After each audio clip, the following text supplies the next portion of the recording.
As promised, we are joined right now by running back for the Denver Broncos, two-time Pro Bowler, back-to-back seasons of more than 1,100 yards from scrimmage and 10 TDs. He was an All-American and an All-Big Ten player, a Doak Walker Award winner, and a Big Ten Offensive Player of the Year. He was the 15th pick overall in 2015 out of Wisconsin. On Wisconsin. And he's hosting an 8-man flag football tournament at the University of Wisconsin on July 16th on Wisconsin. I love it. Melvin Gordon is my guest. Melvin, you and I go way back, but it's been a minute or two since we last talked. How you doing? How's life right now? It's good, man. It's a little tough though, man. It's the training that started, so it's long days, man. Yeah, I hear that. So the training has started. Let me ask you about that since you brought that up. I had Austin Eckler on the show earlier this week, and we were talking about the fact that he did not go to OTAs because he feels like it's more effective and more efficient to train on his own because he's got other projects that he's working on. You were not at OTAs in Denver either. What was your thinking behind that? I just always kind of, when guys get older, they kind of like they build their own plan and, just kind of have their own schedule, and, you like to stick to it. I mean, it's nothing against anybody, but, you kind of got your formula and what works for you, and, that's what guys like to do. Melvin Gordon joining me. Yeah, I get that. And I would imagine over the years your formula probably has changed as you've gotten into it and you've learned. As an example, you were talking to Will Compton and Taylor Lewan on their podcast, and you were talking about the difference between squatting back in college and in the NFL. Like in college, it was all about maxing out and putting everything you possibly could on the bar. So what's your approach in that regard now? Yeah, in college, man, it's you like to brag, so you putting on, close to almost 600 pounds on the squat. I'm not doing that no more, man. It's just, the season is too long. You can't train that way. Now I focus more on, just my craft and my speed. The power is gonna be there. I stay at probably 405. If I'm a squat heavy, I probably go there. I won't go over. Just like for the knees and stuff, man, it's just, I don't think it's good. So it's just right now I just try to focus on my speed and just keeping my craft good with my, as a back, just keeping my feet good. I like that. Melvin Gordon joining us. I've actually been in that weight room, so I can imagine if you're a young guy and you're feeling that, man, dude, there is that peer pressure and that pride. I can see that. Now, you've had nearly 2,300 yards from scrimmage and 20 touchdowns since arriving in Denver. You could have gone elsewhere in free agency, but you decided to re-up with the Broncos. Why was that important to you?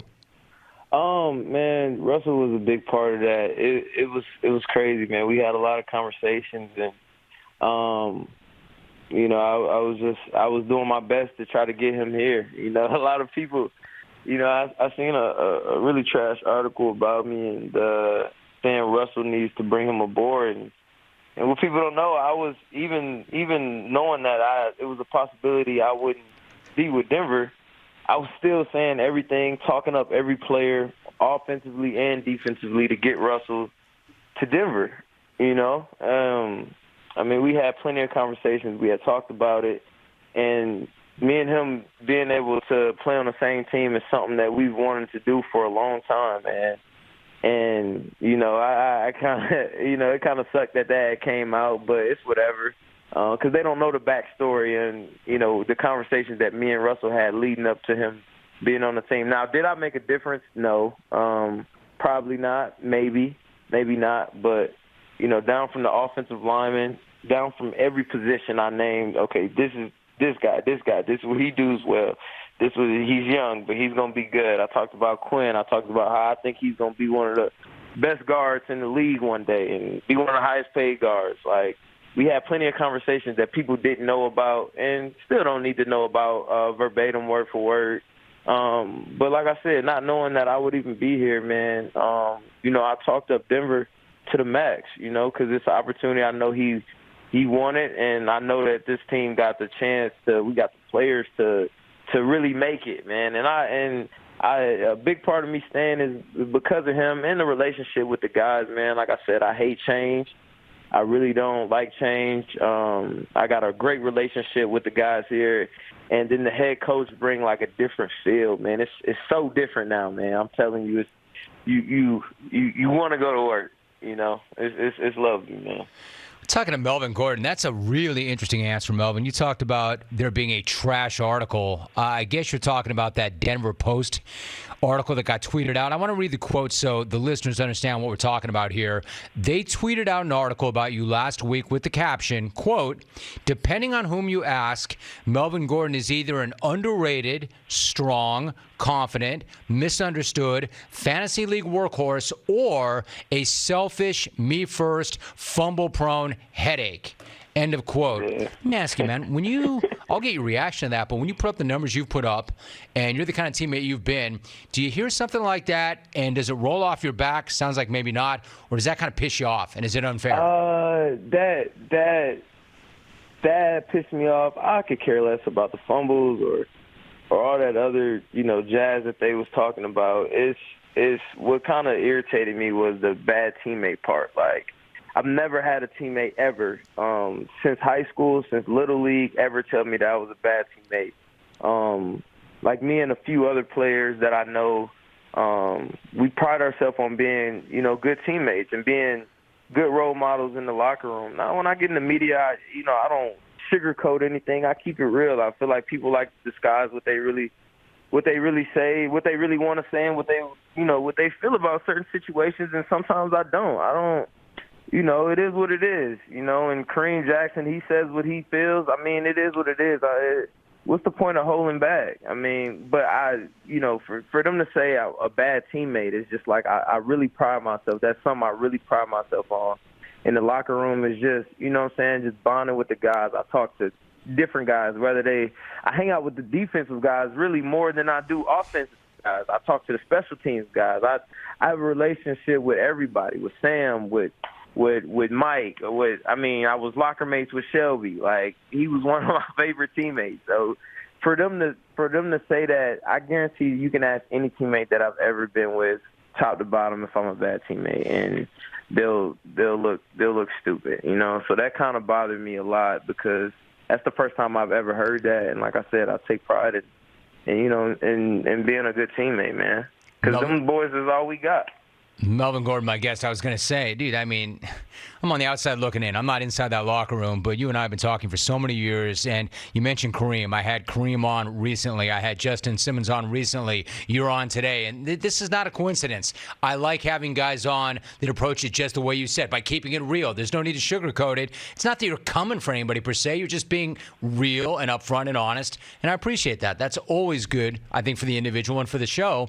Why is it so important for you to connect with all those guys? Is that just the way you are, or do you feel as a vet it is your job to connect with as many guys as possible in that locker room? Yeah, it's just both, man. I've seen some great role models, and coming in when I was a Charger, man, I watched how the older guys did things. I watched how Phil, come play cards with us. He'll sit with the O-lineman. Phil literally just went around the whole locker room. He never, it's just true fashion, true form of a leader. I've seen Gates pull free agents to the side and have conversations with them and talk them up. And I do the same thing, man. You gotta motivate guys because, there's at times in this league that, you feel like, oh, I didn't go this round, I didn't go that round, that I'm not appreciated. And when you got a Hall of Famers like that doing it, what makes me any different? You know what I'm saying? I shouldn't feel like I'm too good to not talk to a player when a player's down. Justin Simmons do the same thing. I watch a lot of guys do that, and it's just like, that's what you're supposed to do. That's what you need to do. So I've been seeing it for a while, and I was just like, you know what?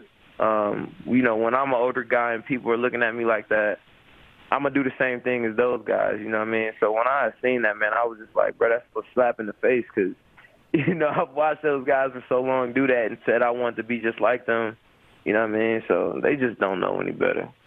Melvin Gordon is joining us. Respect. They just don't know any better. Hey, listen, what a great conversation. I appreciate you. I just wanted to take that moment and say I appreciate you and I appreciate our relationship. As I mentioned off the top, you're hosting a flag football tourney at Camp Randall Stadium, one of my favorite places, July 16th. Yes, sir. Lay it out for me. What's it all about? How do people get more info?